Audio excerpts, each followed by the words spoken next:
Hey guys, what's up? Welcome back to the channel. It's Cynicalex. And today I want to take a closer look at just why this Ultimate Hero chest is as terrible as I have been screaming about. Because we've done the dramatic thing, we've done the accusatory thing, and things have changed a little bit as far as the chest goes. They now have this pink little promise here that you're going to guarantee a hero, which is not actually true because you could get a hero that they've already guaranteed you, like Blue Marvel. So I'm not going to discuss why it's still a massive ripoff and why we're still boycotting it. That's 100% true. But I wanted to address a couple of comments that I've seen floating around that are legitimate questions. I'm not trying to say that they're bad questions, but I just wanted to break them down and explain why they're not fair comparisons as far as this game goes, and why this particular brand of box purchase is especially heinous and to be, denied at all costs and refused and rebuked and ignored. So the first example that a lot of people give is Magneto. They say, well, Cynicalex, what's the difference between paying crystals to open the Ultimates pack and paying crystals to unlock Magneto? And that's a very good question. Magneto is a very expensive character to unlock. He costs 6,600 crystals, and you get him at 6 stars. And then you have to still continue to grind up to get him to tier 2. The difference is quite broad, actually. While Magneto might actually be cheaper than the Ultimates chest, considering the new drop rates, that's all you get. You get one random character, and you don't control which one you get, versus 6,600 crystals is the upfront cost for Magneto the character. And while Ant-Man or Nova or maybe even Blue Marvel may end up being better than Magneto, the fact of the matter is you don't actually need any of those characters, none of the 4 that I've mentioned, to play this game successfully and to be semi-competitive.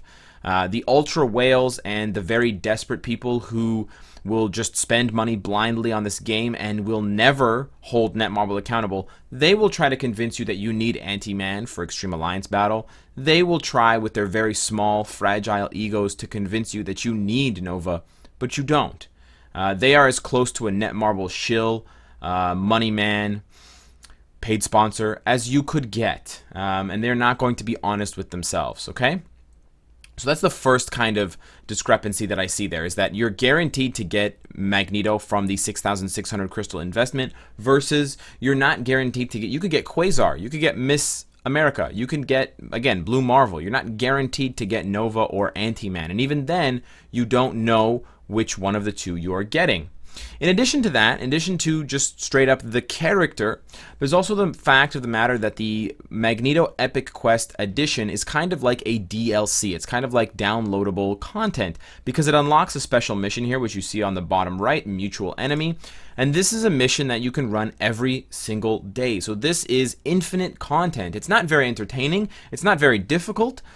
The prizes are very good. The items that you can farm are very good, and you get them at a very reasonable price. So there's that continued value, but there's also the immediate value and the everlasting value of an extra stage. Does Ant-Man give you extra stages to play? No. Does Nova give you, or any of the other characters from that Ultimate chest give you any extra content? Absolutely not. Frankly, Ant-Man and possibly Nova should be in the story missions as unlockable, farmable characters because you fight them. You fight Ant-Man in Chapter 13-7. He is the villain at the end. And yet, you don't get his bios. You get Black Panther's bios. And that's done intentionally to avoid the fact that they should have put him in there and not put him as a, loot box, gambling, casino-style character selection. So that's the other thing. And on top of that, as I've already mentioned, we have the value of the Mutual Enemy chest, which is the fact that you get bios for Magneto every day. And that's another kind of secondary argument that I've heard people say, oh, this chest is good for whales and good for veterans because you get out of my face. You get a lot of extra biometrics. Even if you get bad characters, Cynicalex, you're going to get 320 bios. You can use that for Thanos or another native tier 2 character to rank them up because you need to use their biometrics to level up those new native tier 2s. Well, I'm sorry, Chuck. This mission will give you close to 10 biometrics on average per run. That's 4 energy for 10 bios. That is the best possible game mode in the game for biometrics to energy ratio. The best, more than 2 for 1. It's even better than World Boss Ultimate.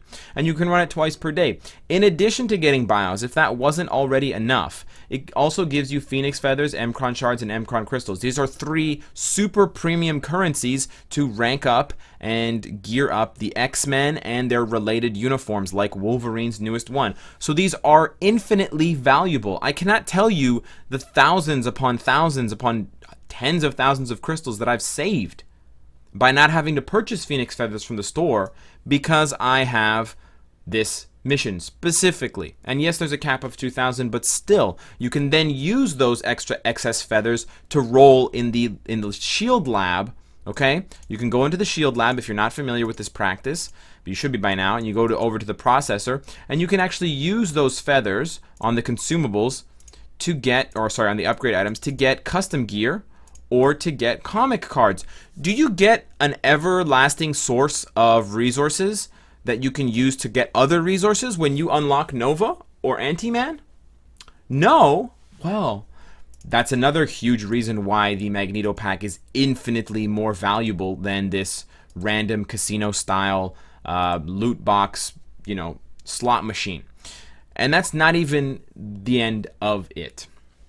In addition, you're also getting XP, both character XP and uniform XP when you do these missions. It may not be a lot, but it's accumulative, and it, again, builds up every single time you do it, and it's twice per day.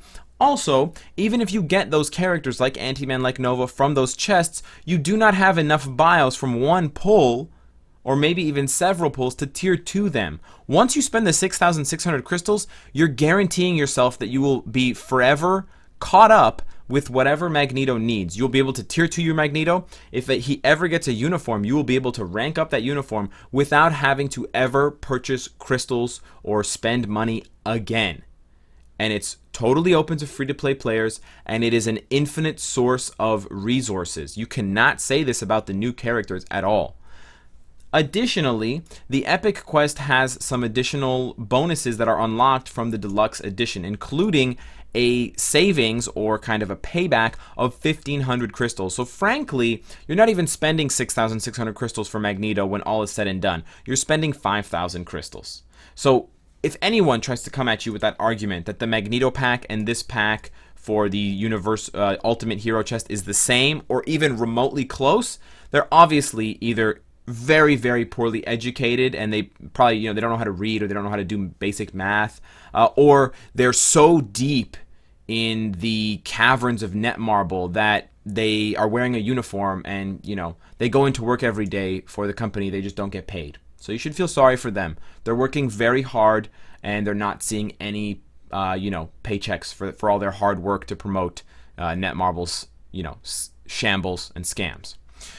The second piece of criticism that I see from detractors of the boycott are about the character upgrade card and custom gear chests. And it's something like this. People say, oh, well, Cynicalex or other players, you purchased these card chests, and they're random, and you don't know what you're going to get, and you were fine with it. So you should be fine with characters too, because, this is the same thing. You're gambling, and you don't know what you're going to get. It's random. You're spending crystals. People get obsessed. They get addicted. It's like gambling. It's like a casino. Now, I will say this. I will give you part of a correct answer. You're not getting full points for this one, Chuck, but you're getting partial points, all right? So you can untighten those braces. You don't have to see the dentist tonight. Yes, this is a form of gambling, and this is a form of addiction manipulation on the part of Netmarble. However, under no circumstances are you required to use, or even are you allowed to use, cards or custom gear in any game mode. These are not game enablers, nor are they the vehicles with which you enjoy the game. You can actually complete all of the game modes without any cards equipped and without any obelisks. It would be excruciatingly difficult, but it is 100% possible, especially given the power creep on new native tier 2s like Jean Grey, like Doctor Strange from way back, etc. So don't actually need any of these things, whereas some of these new characters for potentially new content may be needed. But even then, I can understand when people say, oh, well, Cynicalex, you just said that Anti-Man and Nova are not needed in this game, so it kind of goes to show that they're the same as the cards and the custom gear. Well, that goes to my second point. The whole point of this game is that you take the perspective of a character, or in this case a team of 3 characters, and then you run them through missions or some kind of challenge or a boss fight or some sort of map where you conquer regions with your teammates. But it's not you. There's no you character in this game. There's no avatar of Cynicalex. My avatars consist of the 145 or 142 or whatever, however many, 143 characters that I've collected. These are my collective avatars, and I take their perspective when I'm playing. I want to play as Thanos. I want to play as Odin. You don't play as the comic cards. You don't play as an obelisk. So even though those things may seem similar, they have a much different impact on the game itself.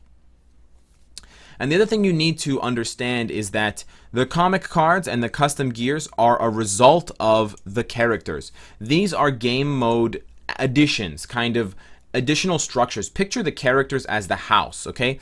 When Netmarble created this game, all they had were the license, the Marvel IP. That is the foundation of this game. So the Ultimate Hero Chest is like jacking up the house maintenance fee for no reason. You're basically calling the people that own the house, that they've lived there for 2 years, and you say, hey, we're going to start charging you more money. Why is that?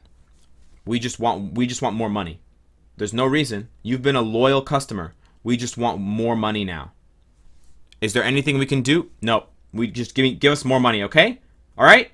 Bye. On the other hand, the card chests and the custom gear chests are not the house. They're not the foundation. They are additions that have been put on the sides of the house, like a garden, like some kind of playground or a tree house that you can go to and you can use, and they do add to the value of the house, but you don't need them. But you do need the house. You cannot play this game with comic cards. You cannot play this game with custom gear chests. They just serve to enhance the foundation, which are the characters, and the characters are the true vehicle for the content in this game. So I will reiterate my point at the beginning. This boycott is 100% legitimate, and any claims or kind of doubts that someone is going to try to throw at you will probably come in the form of either comparing this to the Magneto pack or comparing this to the pseudo gambling of the comic card chest and the custom gear chest. I have very clearly laid out for you why none of those 3 examples or comparisons are fair or even close to the same thing. I encourage you guys, if you are still unhappy with the game at this point, and if you are still unhappy with the casino style Marvel and Disney encourage kids to gamble loot box in Marvel Future Fight, tweet about it. Hit me up on Twitter. Go to the App Store. Give it 1 star, as I have done. Continue to make this a public discussion. If we can latch on to the drama that's going on with EA, it's starting to simmer down, but if we can get a hold of that and use that as a springboard, we got a really good chance. Let me know what your thoughts are in the comments below. Let me know if there are any other comparisons that I may have missed, but those are the ones that I heard loudest from the kind of whiners and suckers who really want to spend their crystals and spend their money because they just don't know what to do with their time. Subscribe if you're having a good time or a bad time, like me. And of course, if you like what you see, I hope to see you again tomorrow. Take care.